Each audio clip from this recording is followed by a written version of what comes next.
Guys, so ang topic natin ngayon, turuan ko kayo kung paano patakbuhin ang sasakyan. So, let's go guys. Ito yung sasakyan namin.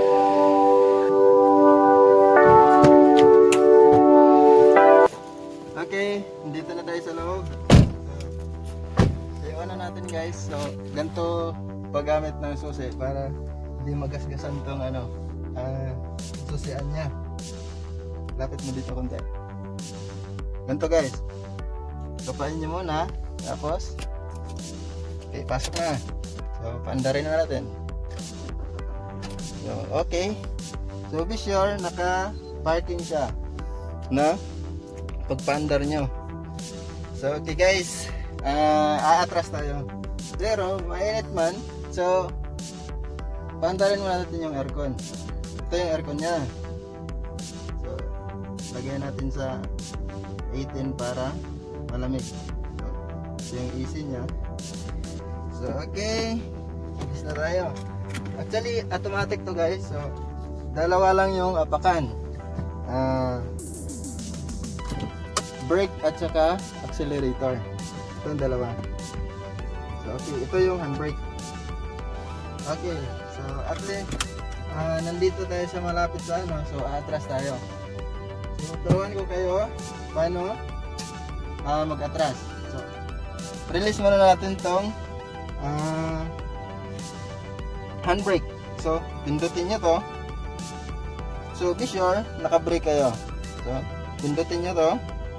Tapos, push. So, wala na siyang handbrake. So, dapat naka-brake kayo. Gear nya, so, atras natin. Yan.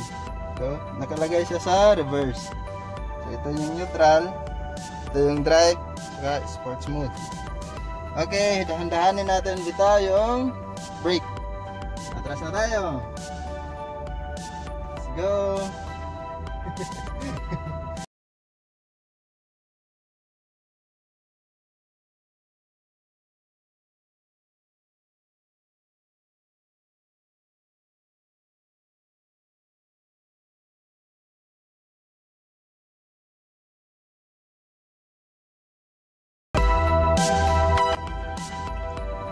Bantay na natin kasi masyadong masikip.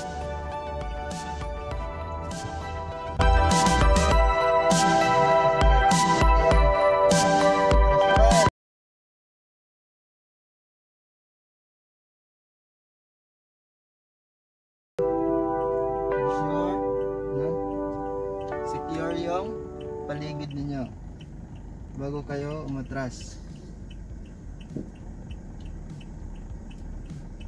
Yan.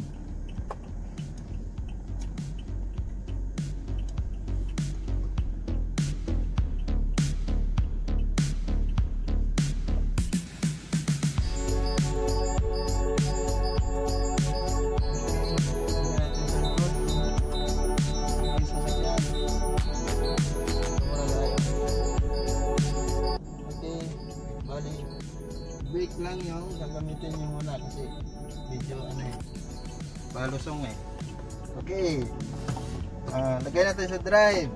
So, bitawan natin ng brake. Tapos accelerator. So, yan lang kadali guys. Paano patakbuhin. So, dahil ano na tayo, so release natin yung hazard. So, kakanan tayo. Ito yung signal light. So, be sure na nakatingin kayo sa gilid. Tapos, okay, dire-diretso na tayo. Dahil kaliwa tayo, signal light na tayo sa kaliwa. Apply lang ng dahan-dahan ng brake para hindi tayo mabunggo. Oops, okay. Diretso tayo. Kaliwa. Okay, so ganun lang kadali guys. Dapat safety din pag-drive. So, yan. So, hopefully guys, nakatulong to sa inyo. Mas madali lang. Thank you so much.